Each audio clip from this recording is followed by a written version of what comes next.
Hi everyone, Kireth here, welcome to another video, and this time I'm going to be reviewing this, the McLaren GT3 V2 rim by Fanatec.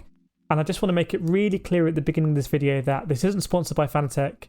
They haven't sent this wheel to me for free. I bought it with my own money a couple of months ago. They don't even know I'm making this video.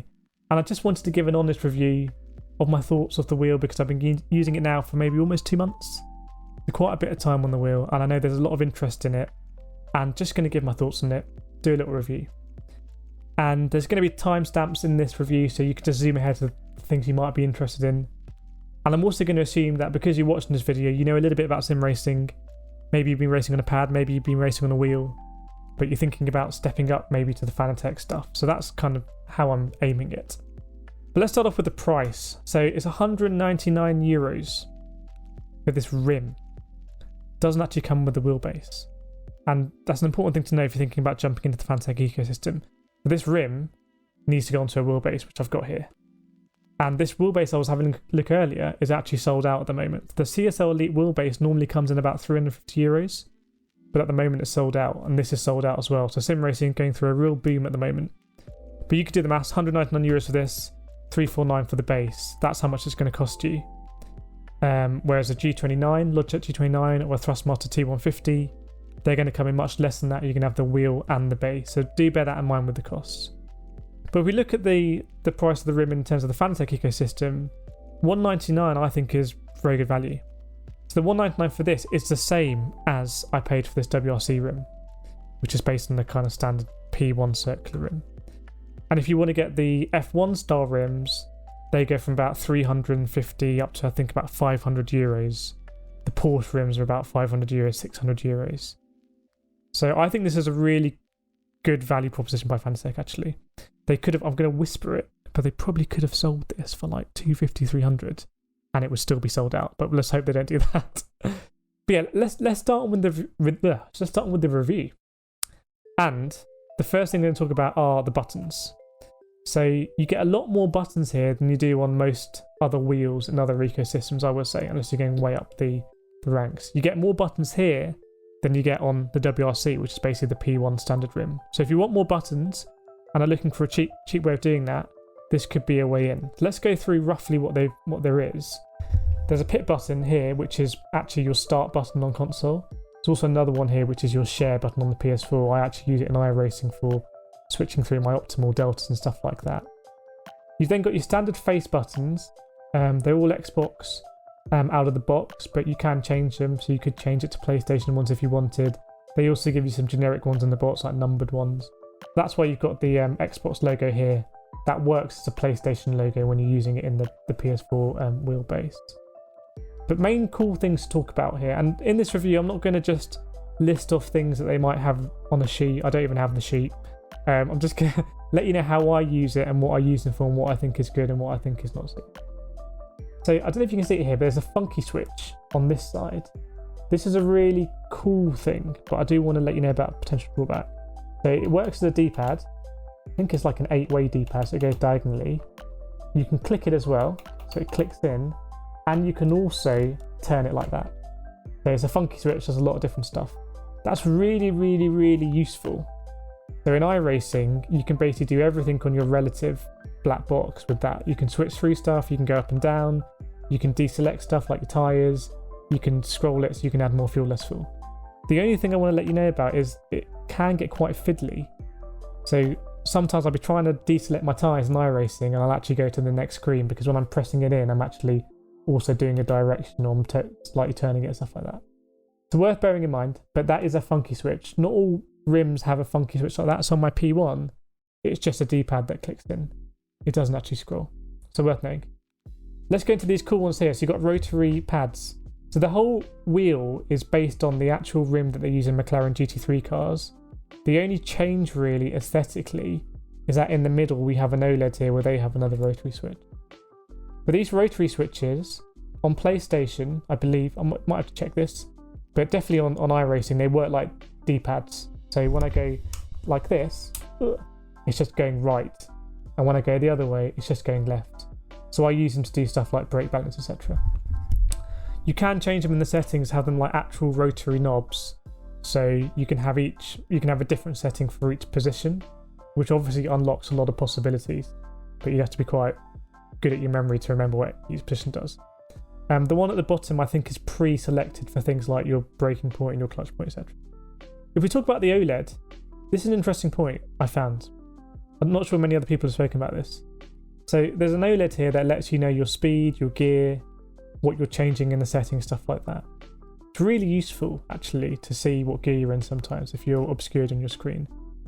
This is much more useful than the screen on my WRC rim. The screen on my WRC rim is right at the top. And it's not an OLED like this, it's like an old school kind of almost LED numbering thing. But obviously when I move that rim, when I'm steering, because it's at the top of the circle, when I'm going through a corner like this, the number is here and it's very difficult to read. Whereas because this is central, when I go like that, it's still in the middle. Does that make sense? It makes a big difference for me. I can read this a lot easier than I can on the WRC/P1 wheel. The other buttons to talk about are these ones. They just go up and down. I use them in iRacing to change my seating position and change the horizon. But I'm really intuitive to do. But they go up and down. They don't go left and right, and they don't. Actually, they do click in. They do click in, but I haven't mapped anything for clicking in. Again, you might have a bit of an issue there if you're trying to do too much with them. But good to know there.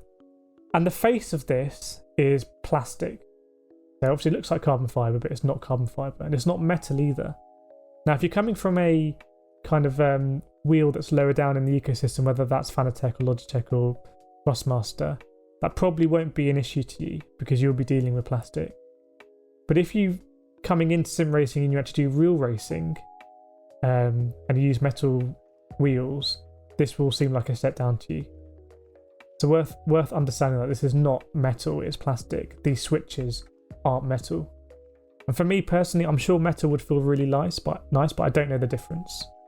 But if you're used to metal rotaries, these will probably feel tackier. So again, worth bearing in mind. Now something that isn't plastic is on the back. And here is what some people would say is the pièce de résistance for this reel. And it's these magnetic shifters. Really, really, really satisfying to go up and down gears. It's going to be very hard for me to explain in the video why that's the case. But you'll see everyone raves about them. Great texture, great kind of, don't want to say girth, it doesn't feel right in a review video. But, a lot of space. I use 2 fingers to shift. And so I just switch which fingers I do it with. I know other people use 1 finger, but there's a lot of surface area to do that anyway. Here you've got some clutch paddles, which you won't have on the standard rims. Now, interesting point here. So obviously they're designed to be clutch paddles and there's some fancy stuff with biting point. But something I wanted to bear in mind, if you are someone who is maybe disabled or you can't use pedals, for whatever reason, these are automatically mapped as throttle and brake. So for whatever reason you can't use pedals, you could use this rim and accelerate and brake without using the pedals. I had some rugby injuries when I was growing up, very small ones. And it was difficult at that time to use pedals. And I had a similar wheel back then. And I would use this when I didn't want to sprain my ankle even more. So you can use these for that. Just something maybe interesting to know.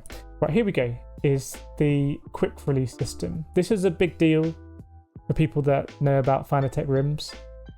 Essentially, it means that there's no connecting part you need to get this onto your wheelbase. You basically screw it, unscrew it, slide it on, job done. I think people who've had Fanatec rims before without quick releases will know the pain of having to literally unscrew something in top. If you want to use this in the higher torque mode, I do think you need some kind of adapter to get the higher torque on your podium direct drive wheelbase. But I'm using it on this CSL Elite. It literally just screws on and off. I had a race I normally use this wheel. I had a race the other day in a very understeery car. So in a couple of minutes I was able to get this off and put the WRC rim on, turn everything on, all the settings were fine. Let's go on to the grips on the front now. Again, a big difference. So this rim, WRC rim, is Alcantara. Which sounds fancy. What Alcantara basically means is you have to wear gloves. Otherwise, it doesn't sound particularly nice, but the oils in your hand will wear down the Alcantara. So I wear gloves when I use that one. You see me on streamer and videos wearing these Adidas green gloves. Here they are, actually. They are here. So I have to wear those when I'm using that wheel. This McLaren wheel, I don't have to wear gloves. It's got rubberized grips. Now my experience of rubberized grips is from my previous wheel, which was a Thrustmaster 2150, and I use that wheel to death, literally. Anyone who's a fan of the channel will know, going into races and just wondering, is the wheel going to overheat? But by the time I'd finished with the T150, I'd basically worn down all the rubber. It was blue rubber on that. I don't know how this will fare. I hope it's high quality. Like I said, I've been using this for about 2 months.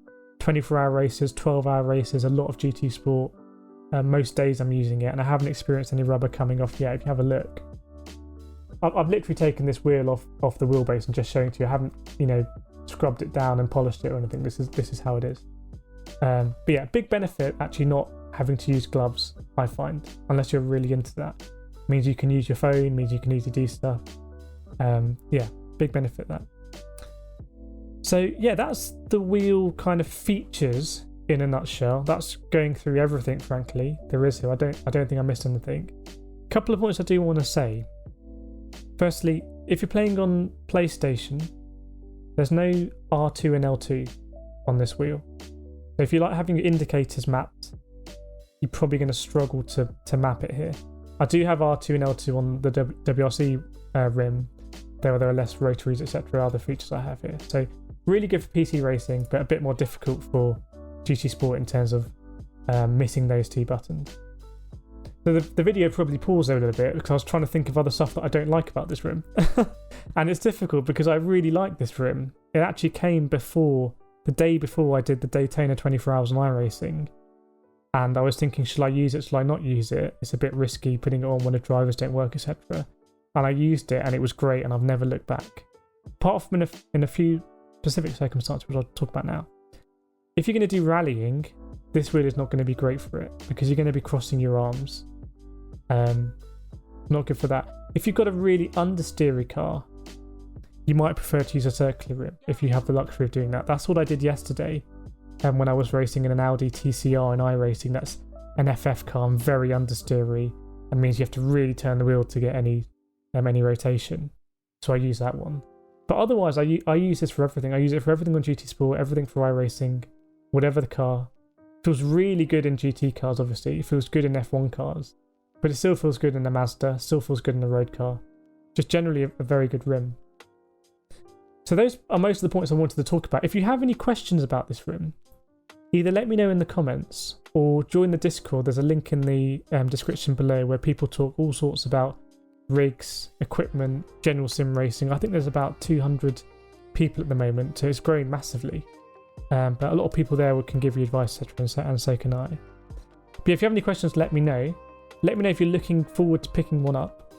I think it's a great rim. I really like my WRC rim. I think the WRC rim looks great, by the way. And I'll do another review on that. I really like the logos and everything, and it just looks classy.